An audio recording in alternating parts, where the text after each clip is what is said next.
नमस्कार मंडळी, welcome back to my channel Gapshap बँडेड. चला तर पाहूया श्री रामचरितमानस या पुस्तकाचा पुढचा भाग. रावण असे टोचून बोलत क्रुद्ध होऊन वज्रासारखा बाण सोडू लागला. अनेक प्रकारचे बाण धावू लागले आणि ते दिशा विदिशा आणि आकाश व पृथ्वी सर्वत्र पसरले. श्री रघुवीरांनी अग्निबाण सोडला, त्यामुळे रावणाचे सर्व बाण क्षणात भस्म झाले.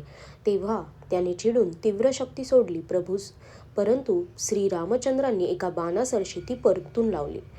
तो कोट्यवधी चक्रे व त्रिशूल टाकू लागला, परंतु प्रभू ते विनासायास तोडून दूर करीत होते. रावणाचे बाण दुष्ट माणसाच्या सर्व मनोरथांप्रमाणे निष्फळ होत होते. तेव्हा त्याने श्रीरामाच्या सारथ्याला 100 बाण मारले.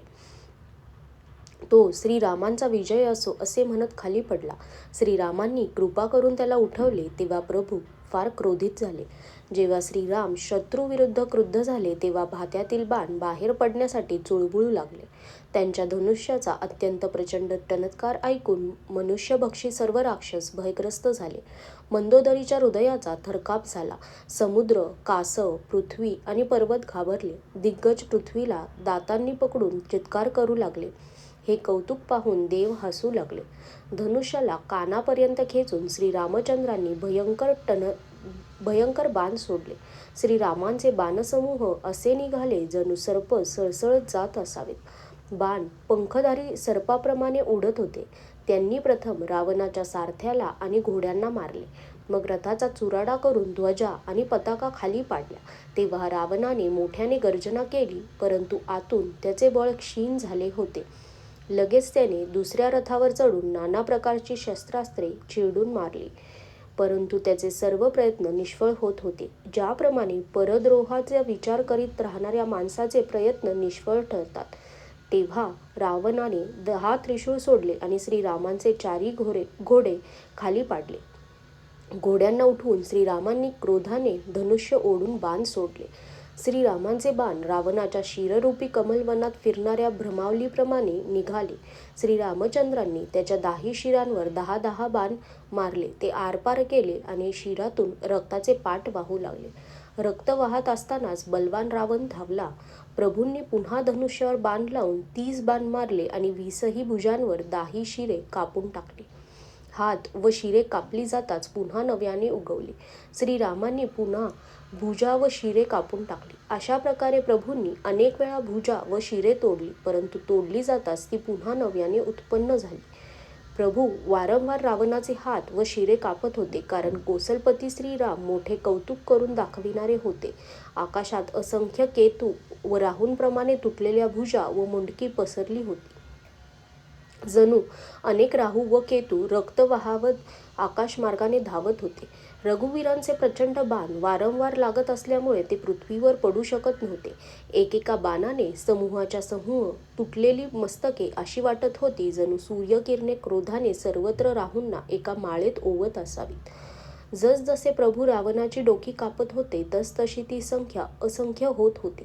ज्याप्रमाणे विषयांचे सेवन केल्याने भोगांची इच्छा दिवसेंदिवस नव्याने वाढत जाते, त्याप्रमाणे शिरांची संख्या वाढत चाललेली पाहून रावण आपले मरण विसरून गेला आणि अत्यंत क्रुद्ध झाला. त्या महाअभिमानी मूर्खाने गर्जना केली आणि 10 धनुष्य खेचून तो धावून गेला. रणभूमीमध्ये रावणाने अत्यंत क्रोधाने बाणांचा मारा करून श्रीरामांचा रथ झाकून टाकला. एक घटकावर रथ दिसेनासा झाला, जणू धुक्यामध्ये सूर्य लपून गेला. जेव्हा देवांनी हाहाकार केला, तेव्हा प्रभूंनी रागाने धनुष्य उचलले आणि शत्रूचे बाण बाजूला सारून शत्रूचे शिरे उडवली आणि त्यांनी दिशा विदिशा आकाश व पृथ्वी भरून टाकली. कापलेली शिरे आकाशात धावत होती आणि जय जय असे म्हणत भय उत्पन्न करीत होते. लक्ष्मण व सुग्रीव कुठं आहे? कौसलपती रघुवीर कुठे आहे? राम कुठे आहे? असे म्हणत शिरांच्या झुंडी धावत होत्या. त्यांना पाहून वानर पळून गेले. तेव्हा धनुष्य सज्ज करून रघुकुलमणी श्रीरामांनी हसत हसत बाणांनी त्या शिरांना पूर्णपणे वेधून टाकले. हातांमध्ये मुंडमाळा घेऊन कालिका अनेक सख्यांच्या झुंडीच्या झुंडी घेऊन त्या रक्ताच्या नदीमध्ये स्नान करू लागली. जणू संग्रामरूपी वटवृक्षाची पूजा करण्यास ती निघाली होती. नंतर रावणाने क्रुद्ध होऊन प्रचंड शक्ती सोडली. ती विभीषणासमोर अशी निघाली जणू काळाचा दंड. अत्यंत भयानक शक्ती येत आहे असे श्रीरामांनी पाहिले, तेव्हा त्यांनी विचार केला की शरणागताचे दुःख दूर करणे हे माझे ब्रीद आहे. त्यांनी त्वरित विभीषणाला पाठीशी घातले आणि समोर होऊन ती शक्ती स्वतः झेलली. शक्ती लागल्यामुळे त्यांना थोडीशी मूर्छा आली. प्रभूंनी ही लीला करून दाखवली, परंतु देव व्याकुळ झाले. प्रभूंना त्रास झाल्याचे पाहून विभीषण रागाने हातात गदा घेऊन धावला आणि म्हणाला, अरे अभाग्या, मूर्ख, नीच व दुर्बुद्धीच्या, तू देव, मनुष्य, मुनी, नाग या सर्वांशी वैर केलेस. तू मोठ्या आदराने शिवांना आपली शिरे अर्पण केलीस. त्यामुळे एकेकाच्या बदल्यात कोट्यवधी शिरे तुला मिळाली. अरे दुष्टा, त्यामुळे तू आत्तापर्यंत वाचलास. आता मृत्यू तुझ्या डोक्यावर नाचत आहे. अरे मूर्खा, तू रामविमुख होऊन तुला सुख हवे काय? असे म्हणून विभीषणाने रावणाच्या छातीच्या ठीक मध्यभागी गदा मारली. छातीच्या मध्यभागी कठोर गदेचा प्रहार होताच तो पृथ्वीवर पडला. त्याच्या दाही मुखातून रक्त वाहू लागले. स्वतःला सावरून तो रागाने धावला. दोन्ही अत्यंत बलवान योद्धे भिडले आणि मल्लयुद्धामध्ये एक दुसऱ्याला मारू लागले. श्री रघुवीरांच्या बळाच्या पाठिंब्यामुळे गर्वाने विभीषणाने रावणाला कसपटा एवढेही मानले नाही. शिव म्हणतात, हे उमे, विभीषण कधी रावणापुढे डोळे वर करून तरी पाहू शकत होता काय? परंतु आता तोच काळाप्रमाणे त्याच्याशी भिडला होता. हा श्री रघुवीरांचाच प्रभाव होय. विभीषण फार थकला आहे असे पाहून हनुमान पर्वत उचलून धावून गेला. त्याने त्या पर्वताने रावणाचा रथ, घोडे आणि सारथी यांचा संहार केला आणि त्याच्या छातीवर लाथ मारली. रावण उभा राहिला, परंतु त्याचे शरीर अत्यंत थरथरू लागले होते. विभीषण श्रीरामांच्या पाशी गेला. मग रावणाने आव्हान देत हनुमानाला मारले. तो शेपटी पसरून आकाशात निघून गेला. रावणाने त्याची शेपटी धरली तेव्हा हनुमान त्याला घेऊनच वर उडाला. मग मागे वळून महाबलवान हनुमान त्याच्याशी भिडला.